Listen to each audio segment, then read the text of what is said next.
এবং আমিও ভালো আছি। তো এই ঢাকা শহরে ওইখানে অনেক প্রচুর পরিমাণ রোদ, সেটা তো তোমরা জানোই।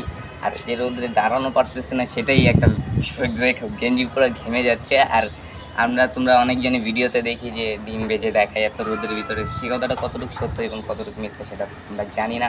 তো সেটাই আজকের এই ভিডিওতে প্রমাণ করবো। তার জন্য আমাদের কাছে আছে একটি ডিম, কিছু পরিমাণ তেল, একটু চামচ, একটা ফোন ভিডিও করার জন্য আর কিছু রেকর্ড করার জন্য। আর ভিডিওটা হওয়া কি লাইক করে দিও আর সাবস্ক্রাইব করে দিও আর কমেন্টে জানিয়ে দিও যে নেক্সট ভিডিও কোনটা আসতে চলেছে। আমার সাথে আমার একটা ফ্রেন্ড আছে, তো পিছনে সে দেখো ক্যামেরা ধরে আছে।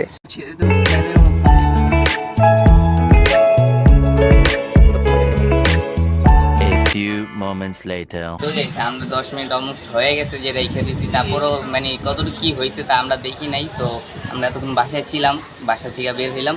এখন আমরা ডিমের কাছে যে দেখবো ডিম কতটুকু হয়েছে, এত রোদের ভিতরে কতটুকু পার্সেন্ট হয়ে গেছে দেখি। আসলে চল, ওই যে আমার ছেলে একটা বন্ধু বসে আছে দেখতে পারতেছো খাওয়ার জন্য।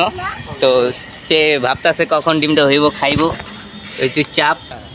তো এখানে রাখলে তো না হওয়ার সম্ভাবনা বেশি, ওইখানে রাখি তাহলে আর একটু চালু হইতে পারে। তো আমরা 3-এ রাখবো, তো একটু ধর।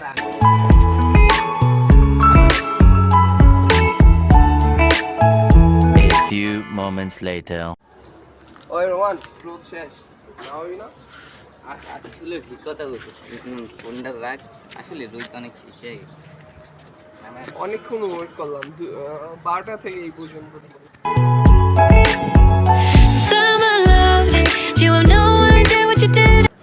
দেখতেই পারতেছো সেই হয়ে গেছে ডিমটা।